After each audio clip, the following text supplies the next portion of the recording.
महापुराण वायवीय संहिता। श्री शिवाय नमस्तुभ्यं।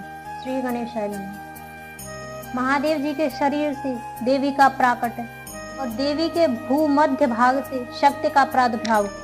वायु देवता कहते हैं, तदंतर महादेव जी में महामेघ की गर्जना के समान मधुर गंभीर मंगलदायिनी एवं मनोहर वाणी में बोले, ब्रह्मा, तुमने इस समय प्रजाजनों की वृद्धि के लिए ही तपस्या की है। तुम्हारी इस तपस्या से मैं संतुष्ट हूँ और तुम्हें अभीष्ट वर देता हूँ। इस प्रकार परम उदार तथा स्वभावतः मधुर वचन कहकर देवेश्वर हर ने अपने शरीर के वाम भाग से देवी रुद्राणी को प्रकट किया। जिन दिव्य गुण संपन्न देवी को ब्रह्मवेत्ता पुरुष परमात्मा शिव की पराशक्ति कहते हैं तथा जिनमें जन्म मृत्यु और जरा आदि विकरों का प्रवेश नहीं है, वे भवानी उस समय शिव के अंग से प्रकट हुई, जिनका परम भाव देवताओं को भी न ज्ञात नहीं है। वे समस्त देवताओं की भी अधीश्वरी देवी अपने स्वामी के अंग से प्रकट हुई। उन सर्वलोक महेश्वरी परमेश्वरी को देखकर विराट पुरुष ब्रह्मा ने प्रणाम किया और उन सर्वज्ञ सर्वव्यापिनी सूक्ष्म सद्भावना से रहित और अपनी प्रभा से इस संपूर्ण जगत को प्रकाशित करने वाली पराशक्ति महादेवी से इस प्रकार प्रार्थना की।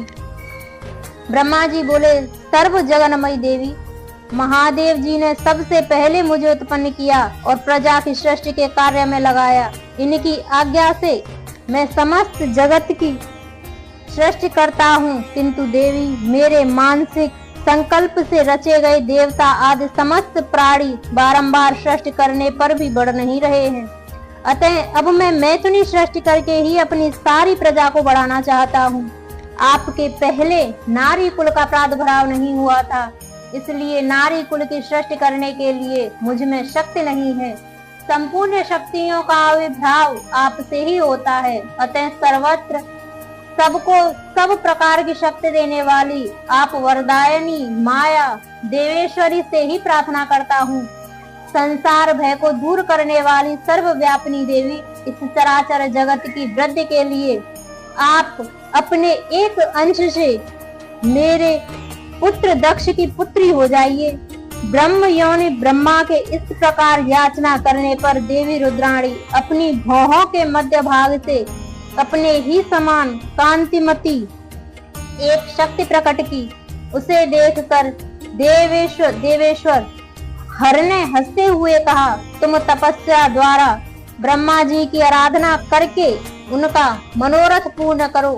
परमेश्वरी शिव की इस आज्ञा को शिरोधार्य करके वह देवी ब्रह्मा जी की प्रार्थना के अनुसार दक्ष की पुत्री हो गई। इस प्रकार ब्रह्मा जी को ब्रह्म रूपणी अनुपम शक्ति देकर देवी शिवा महादेव जी के शरीर में प्रविष्ट हो गई।